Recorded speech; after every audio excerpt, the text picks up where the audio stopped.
I hope everyone's well today. Thank you for watching as always, it is appreciated. If you find value in this video, consider liking and subscribing, it does help the channel out a lot. The Reform UK have officially become the largest party in the UK, according to information that's been released over the weekend.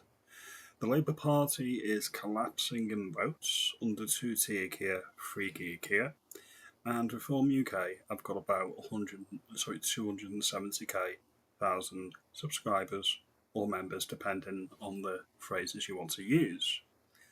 This is only a good thing. It's the collapse of the two-party system in Westminster, the Westmonster. As I previously stated on multiple videos, the obliteration of the Uni-Party and the removal of every single safe MP in a constituency is the thing that we all need to get behind. Now, there's a few things that we need to consider here. Is Nigel Farage perfect? No, nobody is. If you look at each of the 7 Reform UK MPs, yes, I am including Rupert Lowe and James Murdoch, they're all individuals, they all have their strengths, and they are all clearly identifiable, and that's just the 7 that we've got so far. If you look at the Uni Party, can you think of any on the front benches really that make an impression? Can you think of any in the Labour Party, in the broader Labour Party, that make an impression? I would argue not, and this is the major issue that you have.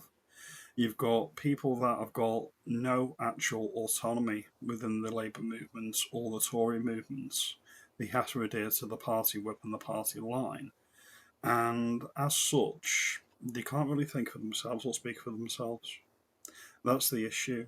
If they do speak up, like the Labour MP that voted against the farmers' tax recently, he was immediately withdrawn. The whip was withdrawn, and that's what happens if you speak out. That's the first issue you need to think about, which is why people need to get behind reform, in my view. They're the best that we've got. They're the best of a bad bunch.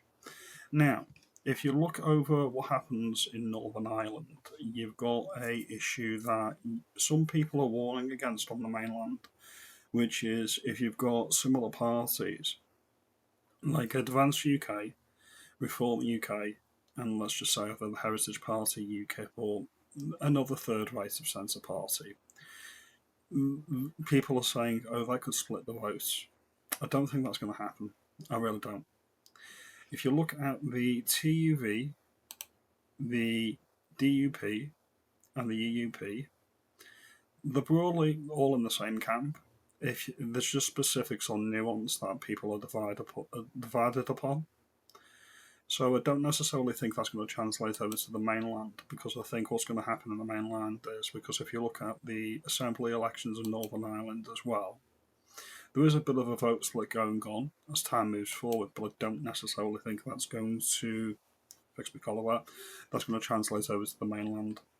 And if you look at the polling for reform on the UK-wide basis, they look like they're going to get the majority that we need in the next election. They look like they're going to be the largest party in Wales. However, Plaid Cymru and Labour are likely going to do a reverse of the deal that they've currently got now. So instead of Plaid Cymru propping up Labour, you're going to get Labour propping up the separatists. And if you look at what's happening up in Scotland and Scotland with their Mickey Mouse Parliament as well, Reform UK are in second place there as well. So all the signs are positive and all the signs are moving in the right direction. So as a Reform voter and a Reform member, all of these signs are brilliant, and this is exactly what I need to be seeing. A lot of people are concerned that Farage is just establishment, he's just containment. I say we give him a shot. He's the best that we've got, and if he doesn't deliver, well, that's what Advance UK is for. And you better deliver it, Miss Bell, or no amount of clapping will bring you back from where I will send you. This, in my view, the dominance of Reform UK in shaping the national debate and the public conversation since the general election last year is the sole reason for the establishment legacy parties smearing Reform UK.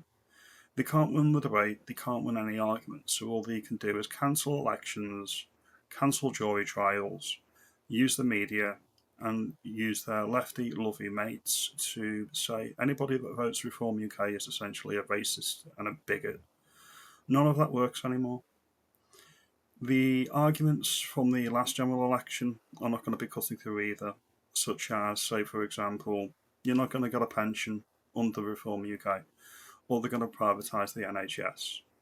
Well, if the NHS was working, that may cut some ice for people. People may think, right, okay, they may have a point. The NHS doesn't work.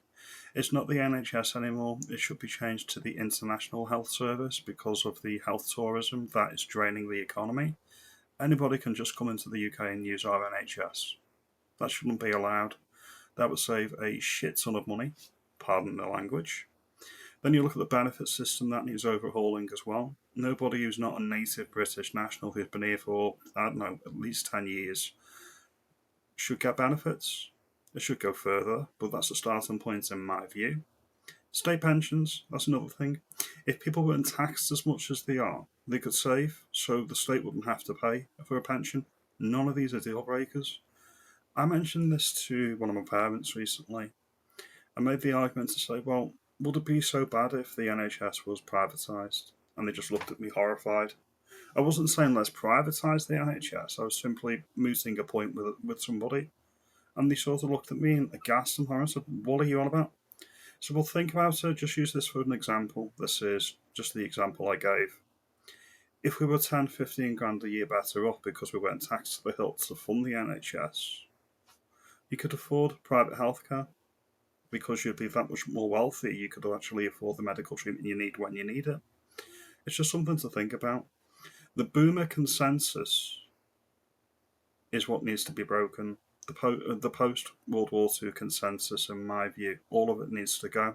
It's not kept its promises. It's not delivering on anything, either the promises or making sure the opportunities that were there for their generation are there for the next generation.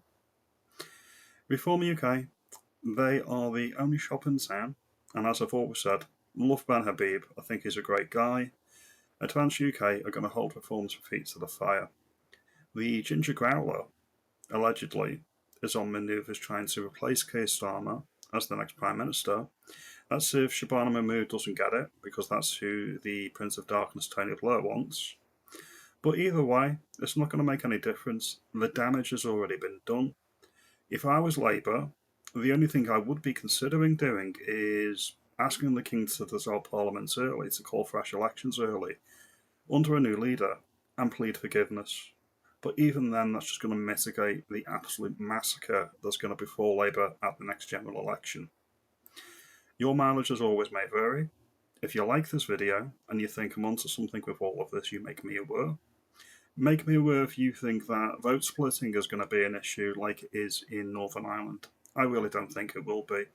Cooler heads will prevail, and the primacy of removing all of the safe MPs, which is the point that I think everybody in a red wall seat, or even a safe Tory seat, should be focused on, that needs to be the focus. Eyes on the prize. Like, comment, and subscribe, as always, do all that good stuff. And I'll see you in the next video. You have a good day, and thank you for watching.